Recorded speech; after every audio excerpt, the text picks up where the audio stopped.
Blackpool Council, like all councils, have only three sources of revenue: charging for services such as car parking, the actual council tax, and government grants.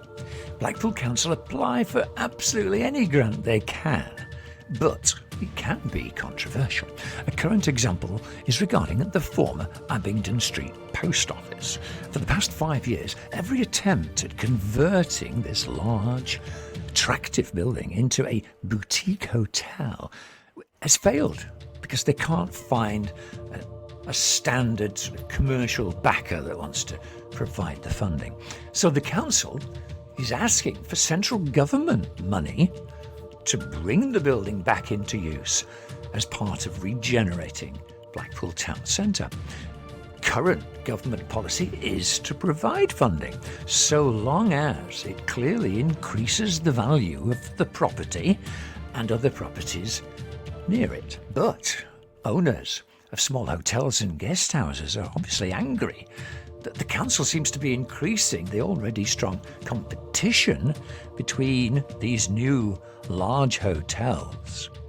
Others have been funded by the council, and traditional smaller hotels. But the central government has never offered grants to help the small hotels and guest houses, which is why it all started about 30 years ago when many started to convert into care homes.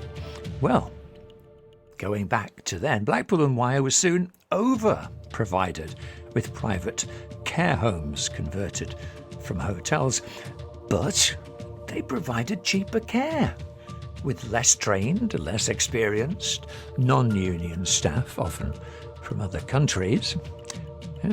About 20 years ago, Tony Blair's new Labour government effectively forced Blackpool Council to close down its 6 council-run care homes.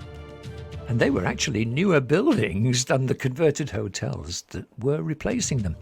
So about 200 experienced, well-trained, local care staff lost their job. Next came the wholesale conversion of run-down guest houses, some of them into well-run groups for groups of people with issues and problems that do need and deserve and are entitled to treatment and care. But some of them became totally random blocks of poor quality, unsupervised flats.